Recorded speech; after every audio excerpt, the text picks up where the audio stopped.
Today we had our quarterly meetings of the Monetary Policy Committee and the Financial Stability Committee. These are organs of the bank that decide or set monetary policy and monitor the stability of our financial sector. As you all know, we are meeting at a time when there are still a lot of challenges on the global economy. But let me start with the highlights of the decisions or points noted by the Financial Stability Committee. We noted that our financial sector in general is still sound, well capitalized, and still profitable. So in this period, with the financial stability, we look at the quarter before. So we are looking at first quarter of this year, 2016. And when we look at the capital adequacy, which is a measure of the resilience of our banking sector, we see it at 25.3% in the banking industry, and at 32.4% in the microfinance sector. And this is high compared to the prudential requirements, or the level that they can't go below 15%. So this shows us that the industry in general is well capitalized and resilient to any shocks. The other indicator we follow is the quality of the loans, and this mainly the indicator is the level of the non-performing loans. So when we look at the level where we are today in banks, we are at 6.2% by end March this year, slightly lower than 6.3% we had March 2015. But on the microfinance side, we see slight increase in or deterioration in the quality of their loan portfolio, non-performing loans increasing to 8.5% compared to 7.7%.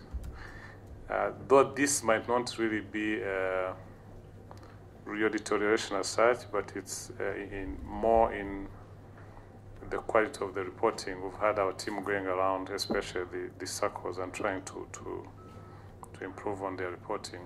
But that's the level we have today. The other point we note is the profitability.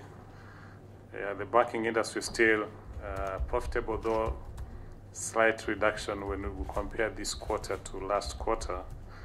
When you look at return on equity as one of the key indicators, reducing from 14.1 to 9.8, but this may be linked to mainly the equity increased in the banks, especially the big amount pumped into BPR. So while the ratio looks like there's a reduction, but mainly this could be linked to the base, not the profitability itself.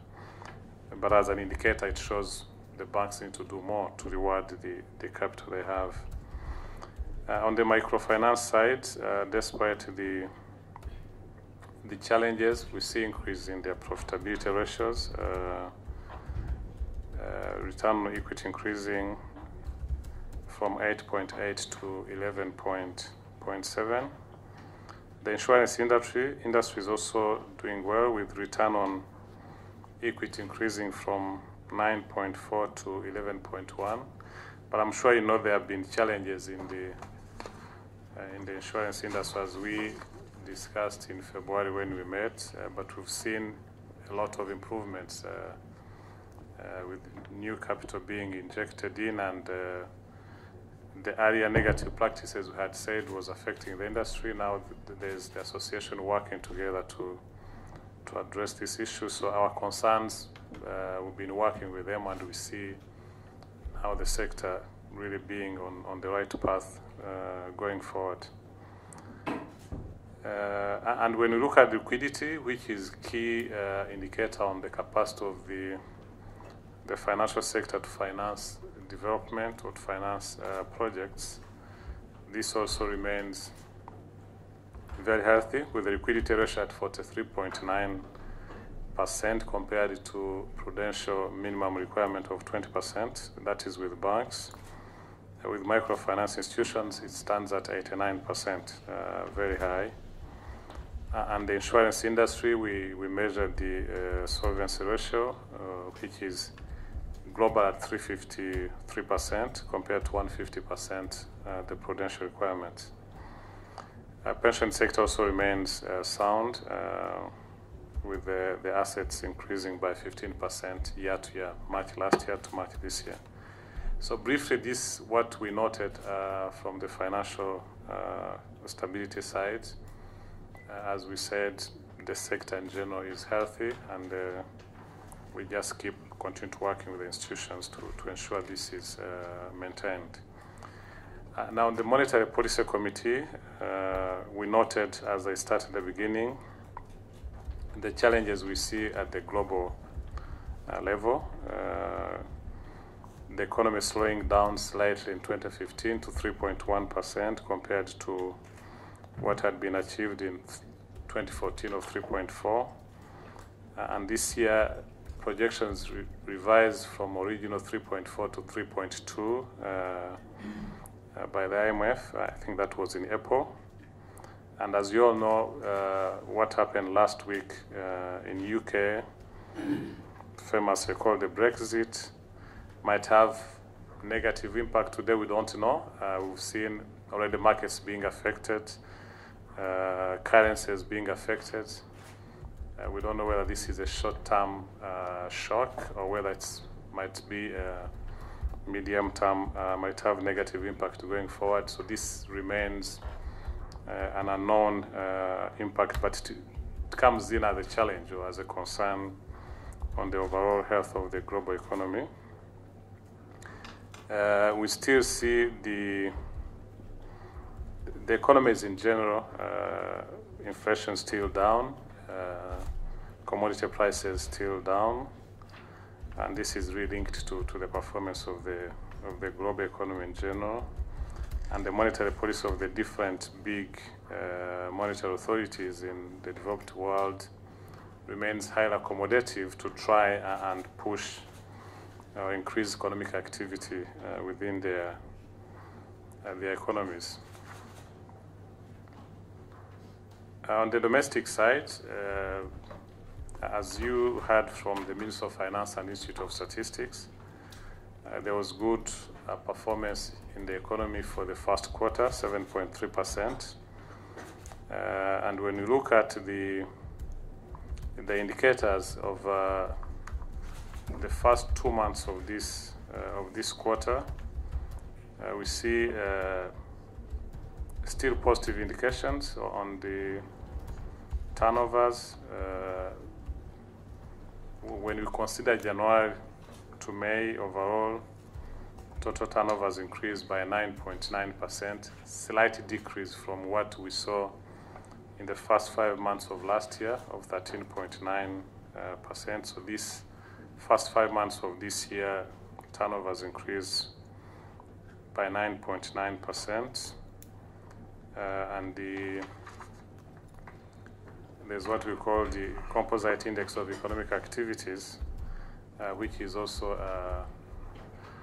an index showing us what the performance of the economy might be at the end of the day. When we look at overall, Q1 had increased by 15.2% compared to 15.5% of Q1 2015.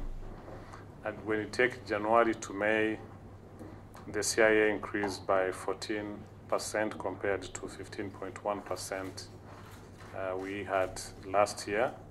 So when you look at this compared to the 7.3% we had in the first quarter, it gives us confidence that we are on track to achieve the 6% projected growth for the year.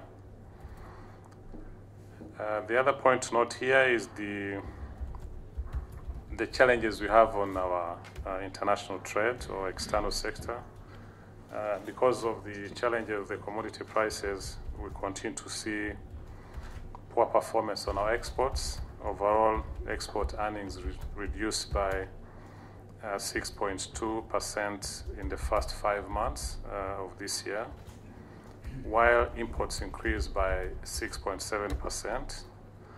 This had a negative impact on the cover of our exports to imports, reducing to 22.2% compared to 25.3% we had in the first 5 months of last year. And in fact, the trade deficit widened by 11%. And this has had adverse pressures on our exchange rate. As you may see on the market, today we see depreciation of 4.6% by last week. Our projection was that overall we expect depreciation of around 8% by the end of this year. So we're still in the range. We might be maybe slightly above. But the pressures are mainly due to this bad performance in our export earnings. But we also see big demand of foreign exchange from the big investments the government has done or has promoted.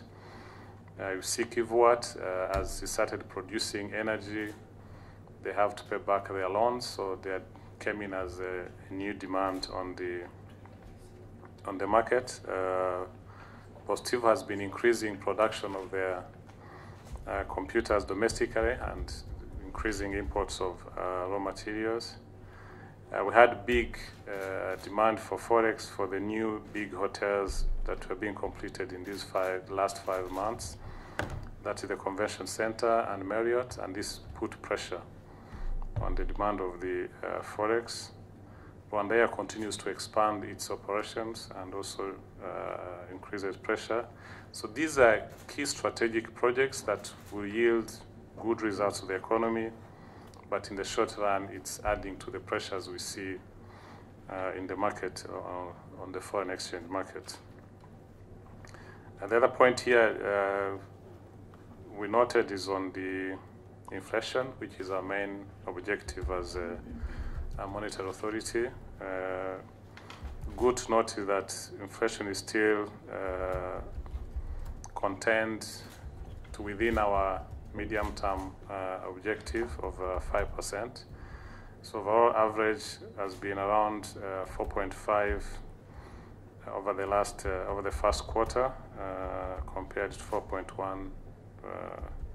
In fact, this was 4.7 in April, 4.6 in May. Yes, so the average is around 4.6. And when you look at the next quarter, we expect this to be around 3.8 to 4.8. So we still expect it to remain below our medium target, though we see big pressures from food. In fact, when you look at the monthly publications by Institute of Statistics, food inflation has remained high, and we expect that to continue through this dry period. But we expect that to be mitigated a bit by household inflation. So overall, we don't expect any big problems on inflation, and we have also started seeing the pass-through of the pressure on the exchange rates to inflation, though still low.